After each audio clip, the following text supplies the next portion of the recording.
Hello दोस्तों, कैसे हैं आप।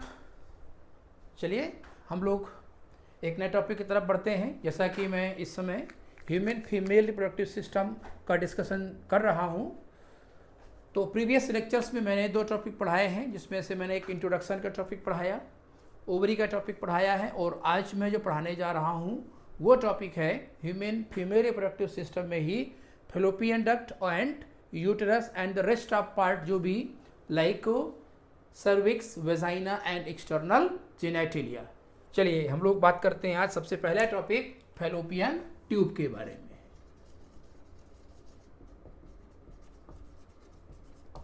Fallopian tubes also known as uterine ducts and also known as oviducts. As far as the number is concerned, these are one pair and one oviduct associated with each ovary. अगर हम human female reproductive system का एक general representation यहाँ करने की कोशिश करें तो दिस वन, जो हम लोग इसको इन्वर्टेड पियर शेप स्ट्रक्चर देखते हैं, this inverted pear shape structure is called as what, uterus कहते हैं। यूटेरस के ही दोनों तरफ there is attachment of ovaries, ये ओवरी का अटैचमेंट होता है, and junction between uterus and the ovary in order to transport the ovum present क्या होता है, यहाँ पर ओविडक्ट प्रेजेंट होती है, ओविडक्ट प्रेजेंट होती है, यहाँ पर ये ओविडक्ट प्रेजेंट है, दिस वन ओविडक्ट, ये ओविडक्ट होती है। Very clear. तो this one structure is oviduct, या कहें फेलोपियन ट्यूब, या कहें हम यूटेराइन डक्ट। ओविडक्ट का सबसे पहले हम जरा बात करेंगे यहां पर एनाटॉमिकल डिवीजन। एनाटॉमिकल डिवीजन, अच्छा एक चीज मैं और बता देता हूं कि oviduct x tends between uterus and ovary. दूसरा एक फंक्शन भी यहां पर लिख देता हूं मैं, टू कलेक्ट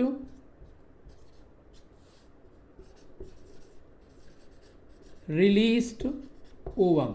जो ओवरी से ओवम या फीमेल गैमेट निकलता है उसको कलेक्ट करने का काम होता है, okay, to provide the site of fertilisation, ये फर्टिलाइजेशन की साइट भी प्रोवाइड करती है, और साथ ही साथ also provides sites for early embryonic stages, early embryonic stages. और वो अर्ली जो एम्ब्रियोनिक स्टेजेज है उसमें बेसिकली ये क्लीवेज को सपोर्ट करती है। क्लीवेज के रिजल्टेंट जो स्टेजेस बनेगी, लाइक मोरला बनेगी, फर्दर ब्लास्टुला बनेगी, तो उसमें से उसको भी सपोर्ट कर रही। तो अगर ओविडक्ट का हम केवल फंक्शन सबसे पहले जानने की बात करते हैं तो ओविडक्ट एक ऐसी स्ट्रक्चर होती है जो कि ओवरी से रिलीज्ड ओवम को कलेक्ट करती है। Very clear. And then after इस ओविडक्ट में एक साइट ऐसा है जो कि साइट ऑफ फर्टिलाइजेशन की तरह काम करता है, और तीसरा जो फंक्शन होता है यहाँ पर फर्टिलाइजेशन के बाद जो जाइगोट बनेगा उस जाइगोट का इनिशियल या अर्लियर जो डेवलपमेंट स्टेज है जिसको हम लोग बोलते हैं क्लीवेज, वो भी यहीं पर स्टार्ट हो चुका होता है। तो ये ओवरी के मेजर फंक्शंस हो गए। अब यहाँ हम बात करने जा रहे हैं किसका, anatomical division of ovary. Anatomical division of ovary अगर देखा जाए तो वो ओवरी को एनाटॉमिकली 3 पार्ट में डिवाइड किया गया है। 3 पार्ट में डिवीजन है। इसमें जो सबसे पहला डिवीजन होता है वो होता है infundibulum. This is what? Infundibulum. दूसरा जो मिडल रीजन होता है एम्पुला होता है, और तीसरा होता है इस्थमस। ये इतने पार्ट इसमें पाए जाते हैं। Isthmus, very clear. मतलब जो ओवरी में जो एनाटॉमिकल डिवीजन हमें देखने को मिलेगा वो ओवरी का एनाटॉमिकल डिवीजन हमको 3 पार्ट में देखने को मिलता है। One of them is what? Infundibulum, ampulla and isthmus. इनका एक शॉर्ट में यहां पर लिख देता हूं, चलो कि पूरा क्लियर कर देते। ये वाला जो पोर्शन देखते हैं दिस वन इज इनफंडीबुलम। ये हुआ infundibulum, very clear. Then isthmus, this region isthmus, और ये जो ब्रॉड एरिया हमें ये दिखाई देता है दिस इज एम्पुला। ये एम्पुला है। एम्पुला में, और ये अगर हम इस्थमस, एम्पुला और इस किसको इनफंडीबुलम को एक साथ जोड़ दे तो तीनों स्ट्रक्चर मिलकर के ओविडक्ट का फॉर्मेशन करती हैं। जो इनफंडीबुलम होता है, this infundibulum is closer to ovary. Ovary के बिल्कुल क्लोज होता है, क्लोजर टू ओवरी। अच्छा, बियर बाद में देखेंगे। इसमें इसका शेप जरा देखते हैं। दिस इज फनल शेप्ड होगा। देन आफ्टर अगर इसमें थोड़ा सा हम देखते हैं तो यहां पर ये कुछ प्रोजेक्शंस दिखाई दे रहे हैं। ये जो प्रोजेक्शंस हमें दिखाई देते हैं ना, तो ये जो प्रोजेक्शंस हैं फिंगर लाइक प्रोजेक्शंस होते हैं। फिंगर लाइक प्रोजेक्शंस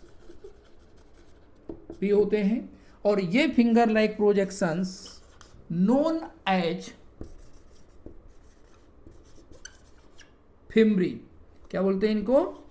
फिम्ब्री बोला जाता है। Finger like projections of infundibulum called as fimbriae. And my dear friends, ये जो फिम्ब्री होते हैं, fimbriae are to collect ovum released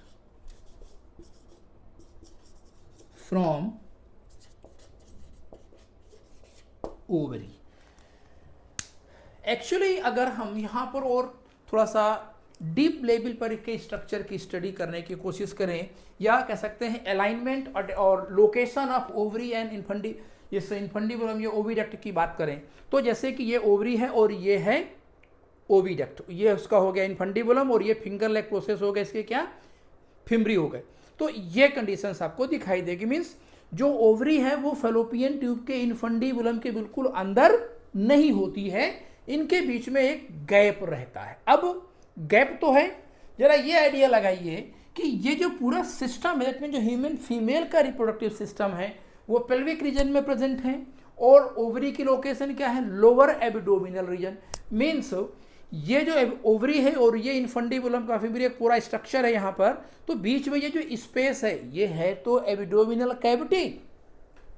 very clear. तो यहाँ तो ये प्रेजेंट है, एब्डोमिनल कैविटी प्रेजेंट है। अब सिंपल सी चीज है कि अगर मैं यहाँ पर इसको और इधर लेकर के डायग्राम को एक्सप्लेन करने की कोशिश करूँ, तो जैसे कि ये हो गया अपने पास क्या ओवरी, ये ओवरी हो गए, और इधर यहाँ पर ये हो गया इसका फिंगर लाइक प्रोजेक्शंस जिसको हम लोग बोलते हैं फिम्ब्री, और ये हो गया अपने पास व्हाट इनफंडीबुलम।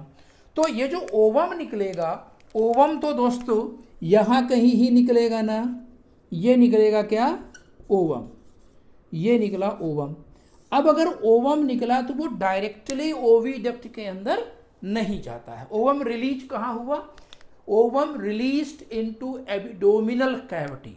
इसलिए ह्यूमन बीइंग के केस में कहा जाता है कि जो ओवम है वो एब्डोमिनल ओवम है या सिलोमिक ओवम है, क्योंकि ओवम डायरेक्टली ओविडक्ट के अंदर रिलीज नहीं होता है। तो जो ओवम रिलीज हुआ कहाँ पर, इस एब्डोमिनल कैविटी में रिलीज हुआ। Very clear. और अगर वेरी प्रिसाइजली मैं कहूँ तो जो ओवम का रिलीज होता है वो सेकेंडरी oocyte के फॉर्म में होता है, फुली मैच्योर ओवम के फॉर्म में नहीं होता है। Very clear. तो अब ये जो ओवम निकला हुआ है एब्डोमिनल कैविटी या सिलोमिक कैविटी में, चूंकि ओवम एक राउंडेड नॉन मोटाइल स्ट्रक्चर है, तो this can not enter into fallopian tube by its own. Then what happens, the fimbriae like projections, ये जो फिम्ब्री लाइक प्रोजेक्शंस हैं ये ऐसे ऐसे इसको मूव करते हैं। तो जब ये इसको अंदर की तरफ ऐसे मुड़ता रहेगा तो यहाँ एक करंट जनरेट होगी, और उस करंट के कारण जो ओवम होगा वो ग्रेजुअली इस फैलोपियन ट्यूब के कहां पर, इस इनफंडिबुलम रीजन में आ जाएगा। Very clear. और फिर यहां पर प्रेजेंट होते हैं सीलिया, वो अभी मैं आगे बताऊंगा अगले टॉपिक पर। वो सीलिया धीरे धीरे इसको साइट ऑफ फर्टिलाइजेशन तक पहुंचाने का काम करेंगे। Very clear.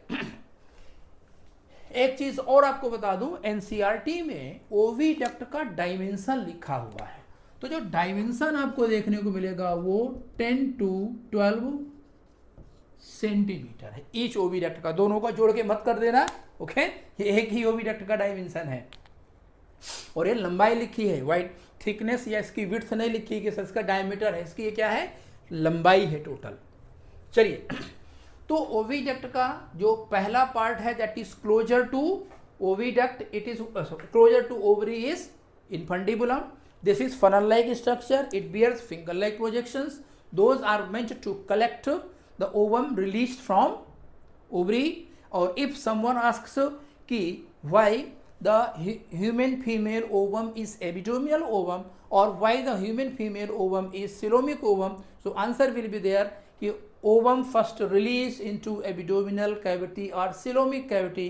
Because of that reason we call it as abdominal ovum.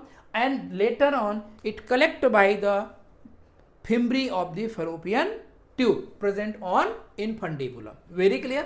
Then ampulla. Ampulla is longest and widest part. जो एम्पुला है ये फैलोपियन ट्यूब का सबसे लंबा और कैसा वाइडेस्ट पार्ट होता है। This ampulla is the site of fertilization. Site of fertilization या हम कहें what, the site of union of male and female gamete. Very clear. तो ये जो रीजन है that mean this is the middle region है जो कि isthmus और infundibulum के बीच में प्रेजेंट होता है। डन। और ये जो रीजन होता है स्पर्म यहां से घूमते हुए यहां तक पहुंचता है और ओवम यहां से चलते चलते यहां तक पहुंचता है। अब यहां जरा समझो कि ओवम जो निकला, it is picked up by the fimbriae of the fallopian tube present over the infundibulum, but now this non motile ovum how reaching over here in this ampulla. तो ओविडक्ट की जो इनर लेयर होती है उसमें specific type के simple columnar ciliated sales होते हैं, and these ciliated sales के जो सीलिया होते हैं they move toward ampullary region. तो वो इधर की तरफ मूवमेंट करते हैं, तो ओवा धीरे धीरे जो ओवम यहाँ से रिलीज होता है वो धीरे धीरे कहाँ पर ओविडक्ट के एम्पुला तक पहुँच जाता है। क्योंकि स्पर्म तो एक मोटाइल स्ट्रक्चर है, उसमें खुद की अपनी फ्लैजेलर मूवमेंट पाई जाती है, तो स्पर्म तो वहां तक पहुंच जाएगा। नॉन मोटाइल ओवम कैसे पहुंचेगा उसका कंटेंट मैंने आपको बताया कि सिलेरी मूवमेंट की हेल्प से वो पहुंचाया जाता है। दैट मीन ओवम खुद नहीं पहुंच कर इसको पुश किया जाता है with the help of ciliary movement. और एक चीज और है, यहां पर माइल्ड पेरिस्टाल्टिक मूवमेंट भी होती है in order to support the ovum to reach up to site of fertilisation. Very clear. तो एम्पुला लॉन्गेस्ट, वाइडेस्ट और मिडल पार्ट भी है, साइट ऑफ फर्टिलाइजेशन है, इधर से स्पर्म आएंगे, इधर से ओवम पहुंचेगा और वहां पर फर्टिलाइजेशन होगा। And here we have the next portion that is isthmus। isthmus की बात करें तो this one is smallest and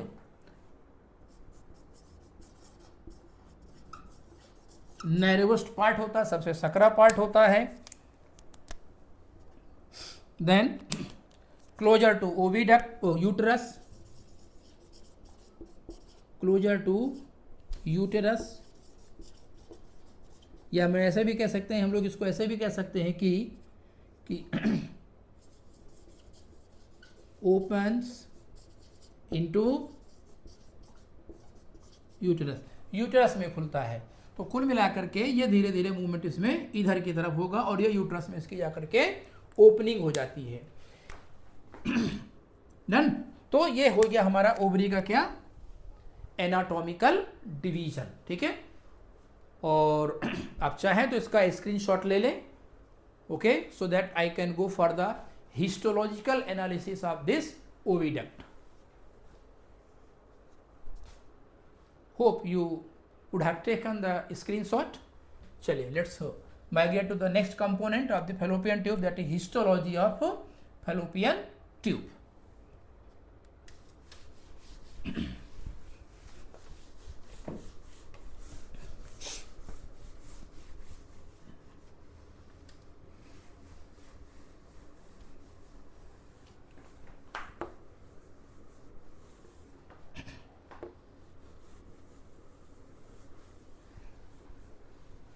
Histology of fallopian tube.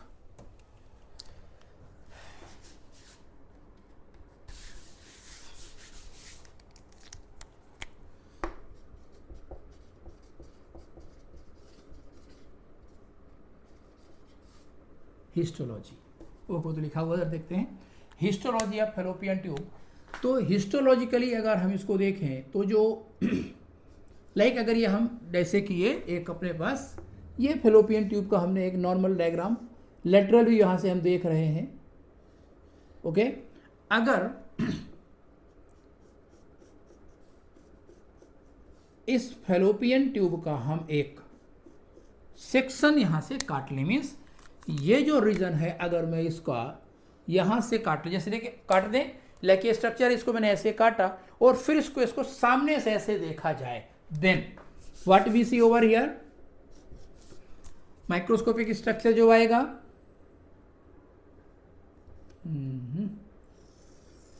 This one layer,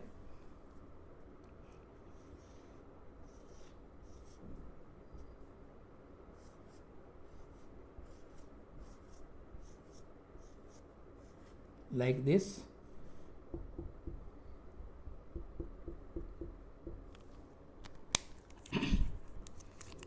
then another layer,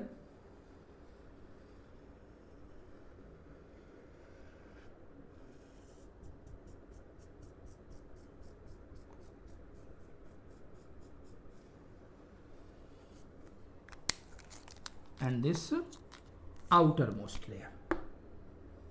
तो हिस्टोलॉजिकली जो ओविडक्ट है वो 3 लेयर की बनी होती है। Histologically oviduct made up of 3 layers. In 3 layer में से जो इनर मोस्ट लेयर होती है, this inner most layer is called mucosa. ये जो हम लेयर देखते हैं इनर मोस्ट जो लेयर होती है, दिस इनर मोस्ट लेयर जो हमने ब्लैक से ड्रॉ की है इधर, जिसमें कि आप एक कुछ स्पेसिफिक टाइप की सेल्स देखते हैं, 2000 टॉलर सेल्स होती हैं। तो ये जो लेयर होती है, this layer is mucosa layer, ये म्यूकोसा लेयर है, ओके। इस म्यूकोसा लेयर में कैसी लेयर है ये, पहली बात तो ये इनर मोस्ट होती है, साथ ही साथ this is having simple ciliated columnar sales, okay. और ये सिंपल सिलिएटेड कॉलमनर सेल्स का जो सिलियरी मूवमेंट है, सिलियरी मूवमेंट किधर होता है, सिलियरी मूवमेंट टुवर्ड्स यूटेरस होता है, जिसके कारण किस टू हेल्प, मतलब जो ओविडक्ट कहाँ हेल्प करेगी, to help in moving ovum and zygote, उसको मूवमेंट करने में सपोर्ट करती है। तो ये जो इनर मोस्ट लेयर है जहां पर ये कॉलम शेप सेल्फ दिखाई देती हैं जिनमें सीलिया प्रेजेंट होते हैं, दीज आर द सीलिया, ये सीलिया प्रेजेंट है, ये सीलिया प्रेजेंट होते हैं। तो दीज सीलिएटेड कॉलमनर सेल्स एक कन्वेयर बेल्ट की तरह काम करती हैं और वो कन्वेयर बेल्ट यहां से कलेक्टेड ओवम को तो एम्पुला तक पहुंचाएगी और if fertilisation has taken place then after fertilisation क्या काम करेगी, वो इस जाइगोट को भी धीरे धीरे यहां तक पहुंचाती है। अगर मैं थोड़ा सा इसके और आगे बढ़ूं तो एक चीज आपको और बताता हूं दोस्तों कि इस म्यूकोसा में सर्टेन सेल्स और भी होती हैं, दोज आर नॉन सीलिएटेड। याद रखिएगा दो चीजें हैं, एक नीट और एक नॉन नीट का अगर मटेरियल की बात करें तो नीट के केस में सिंपल हमें याद रखना है क्या कि fallopian tube provided with what, या fallopian tube lined by simple cuboidal ciliated columnar epithelium. Very clear. Actually जो ओवम यहां से निकलता है उसमें न्यूट्रिएंट कुछ ज्यादा तो होते नहीं हैं, तो उसका सर्वाइवल कुछ लॉन्ग टाइम तक नहीं रह सकता है। सो इस फेलोपियन ट्यूब की म्यूकोसा में along with ciliated cells certain other cells are also present, और वो जो दूसरी सेल्स होती हैं वो होती है नॉन सीलिएटेड, मीन्स इस म्यूकोसा में कुछ नॉन सीलिएटेड सेल्स भी होती हैं। तो जैसा कि मैं आपको बताता हूं, दिस इज हैशटैग, मीन्स जिसका इंफॉर्मेशन एनसीईआरटी में हम नहीं पढ़ पाते हैं या उसको हमें जनरली नीट पर कह सकते हैं, उसको हमें अप्लाई नहीं करना है। यहां पर होती हैं सर्टेन नॉन सीलिएटेड सेल, वो भी होती तो कॉलमनर ही है लेकिन वो नॉन सीलिएटेड हैं, और these non ciliated cells known as peg cells, और इन पेग सेल्स के द्वारा न्यूट्रिएंट्स का सिक्रीशन होता है, और ये जो न्यूट्रिएंट्स होते हैं वो रिलीज्ड ओवम को या कह सकते हैं आफ्टर फर्टिलाइजेशन जाइगोट को न्यूट्रिशन प्रोवाइड करने का काम करते हैं। Very clear. Even in non ciliated cell की अगर प्लाज्मा मेम्ब्रेन की बात करें टुवर्ड द एपिकल रीजन, तो उस एपिकल रीजन में इनमें माइक्रोविलाई प्रेजेंट होते हैं, और वो microvilli are suppose to be helpful in absorbing the dead ovum, जिसमें जब अगर फर्टिलाइजेशन नहीं हो पाता है तो ओवम डेड जाता है तो उसके एब्जॉर्प्शन में सपोर्ट करते हैं, या जहां पर म्यूकस भरा होता है उसको भी एब्जॉर्ब कर लेते हैं अगर फर्टिलाइजेशन नहीं हो पाता है। Very clear. तो the innermost layer is mucosa mainly provided with simple columnar ciliated cells. This layer work as a conveyor belt and in this way it help in, कह सकते हैं it help in this ovum taking toward the site of ampulla. Very clear. Now next component is middle layer, and the middle layer that red one से जो मैंने draw किया है this is muscularis, ये muscularis layer होती है, and this muscularis layer made of smooth muscles, ये smooth muscles की बनी हुई होती है, और इनका काम होता है टू कॉज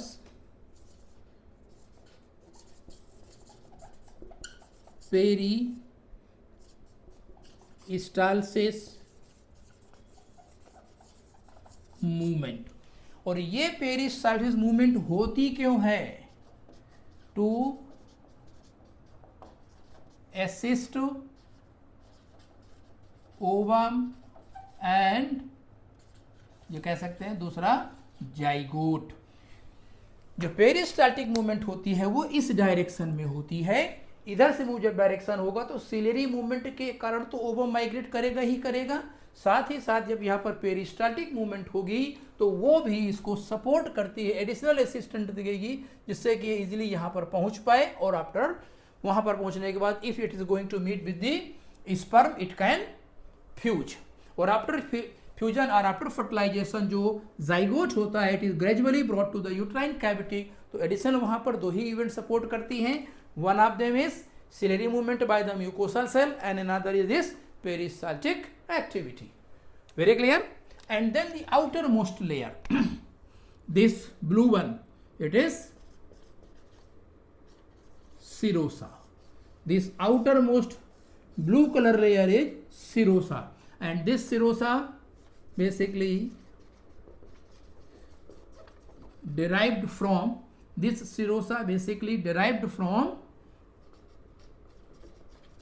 visceral peritoneum, ये visceral peritoneum से derive होती है and made of simple squamous epithelium। Simple squamous epithelium की बनी होती है, ये केवल एक प्रोटेक्टिंग लेयर होती है, सपोर्टिंग लेयर होती है, इसका और कोई एडिशनल रोल नहीं है। ये भी देखा जाता है कि इस आउटर मोस्ट सिरोसा लेयर में some collagen fibers are also present and these collagen fibers basically helpful in supporting this oviduct। एक प्रकार का इसको मैकेनिकल सपोर्ट प्रोवाइड करने का काम करते हैं। तो अगर हम इसको ओवरऑल समराइज करें तो human female one pair oviduct पाई जाती हैं, और ये जो वन पेयर ओविडक्ट होती हैं they starts from the uterus and going toward the oviduct. Each oviduct there starts from the uterus and moving toward the ovary or they are reaching to the ovary. Each oviduct anatomically divided into three part: isthmus, ampulla and infundibulum. Infundibulum, the funnel-like closure to the ovary and bears finger-like projections called as the fimbriae. Those are meant to collect the released ovum from the ovary. Ampulla is the middle portion, the site of fertilization की तरह काम करता है. Isthmus the nervous portion होता है और this leads to the uterus. Anatomically ये division हो गया। अगर हिस्टोलॉजिकल देखें तो histological the wall of oviduct made up of three layers. Outer most serosa the simple squamous epithelium से बना हुआ होता है। इस में भी also embedded with certain amount of the collagen fibres हो सकते हैं। And the middle layer is muscularis, okay, जो कि सिंपली किसका बना है, स्मूथ मसल्स का बना हुआ होता है। Those called the mild peristaltic movement that assist the ovum and the zygote reach toward the uterine cavity. Innermost layer the mucosa made of simple squamous ciliated columnar cells, and these ciliary movement work as a conveyor belt which assist the ovum to move toward the ampulla, the site of fertilization, and also help zygote to reach the uterine cavity. Along with that additionally मैंने क्या बताया कि यहाँ पर certain sales ऐसी होती हैं those are non ciliated known as peg cells, and these peg cells are suppose to be producing some nutrients और न्यूट्रिटिव मटेरियल निकालती हैं जो कि ओवम को और जाइगोट को या अर्ली एम्ब्रियो को न्यूट्रिशन प्रोवाइड करने का काम करती हैं। थैंक यू दोस्तों। I just wanted to add one thing today, please subscribe the channel, share with your friends, tell your friends also that Bindu sir is on YouTube. He is just delivering lectures in the subject of zoology, basically focused to the NEET examination and also to the biology Olympiads. So please do subscribe, share, like. Okay, thank you so much. And one more thing, you can take the screenshot of that so that I will going to be the next topic. Thank you so much.